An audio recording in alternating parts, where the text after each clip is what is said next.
प्यारे बच्चे, हम बताने वाले हैं कि अध्याय कितना है 6। तो जंतुओं में जनन अध्याय 6 चैप्टर है, जिसका 6 नंबर चैप्टर है, जिसका नाम है जंतुओं में जनन। उसका जंतुओं में जनन किसे कहते हैं और उसका उदाहरण लिखे।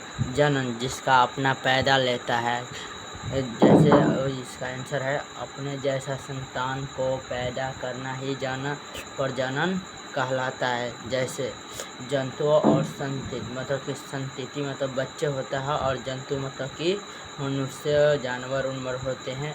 जैसे मनुष्य क्या करते हैं, मनुष्य शिशु करते हैं। मुर्गी क्या करते हैं, चूजा देते हैं। भैंसी क्या कहते हैं, पाड़ा या पाड़ी देते हैं। ठीक, गाय या बछड़ा या बछड़ी देते हैं। ठीक है। और ये क्या कहते हैं, पौधों की ही तरह में भोजन की 2 विधियाँ हैं। जैसे लैंगिक जनन और अलैंगिक जनन में जंतुओं ने 2 तरह से पैदा दे सकते हैं, लैंगिक और अलैंगिक। जैसे अपने ही पाचन संरक्षण श्वसन प्रक्रम बारे में पिछली कक्षा में ही पढ़ा था वो, जिसका वे आपको इनके विषय में क्या करता था, जीव को उत्तरजीवित करता था, आवश्यक करता था, जो जनन के प्रक्रम विषय में भी था, जिसका ये जनन जाति स्पीशीज की निरंतरण बनाने के लिए आवश्यक था। कल्पना कीजिए था, जैसे ये है मनुष्य मतलब ये शिशु करता है। शिशु जानते हैं आप लोग, मुर्गी चूजा देते हैं, जो छोटा रहता है। अंडे पर वे बैठे हुए रहते हैं। तो अंडे पर बैठे वह अपने ही फोड़ते उड़ते हैं, तो वह चूजा निकलता है उसमें से छोटा, तो वह खिलाते पियाते उसको टंका बड़ा करते, तो वह चलने का स्टार्ट कर देता है। भैंसी उसको बच्चा देता होता है, तो पाड़ा देता है या पाड़ी देता ही रहता है भैंसी। गाय तो बछड़ा ही देगा, न तो बछड़ी ही देगा। जंतुओं में जनन के 2 प्रकार होते हैं। कितने प्रकार होते हैं जंतुओं, मतलब कि जंतुओं में जनन की 2 प्रकार होते हैं। मतलब कि जो जंतुओं ने 2 तरह से पैदा कर सकता है, लैंगिक जनन या अलैंगिक जनन कर सकता है। उसी को यदि क्या कहते हैं, अपने विभिन्न जंतुओं को बच्चों को जन्म होते भी देखता होगा।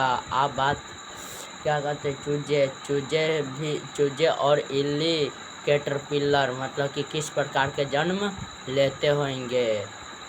इसी जैसे मुर्गी लेते हैं चूजा, मनुष्य लेते हैं शिशु, भैंसे लेते हैं पाड़ा या पाड़ी, गाय देते हैं बछड़ा या बछड़ी देते हैं।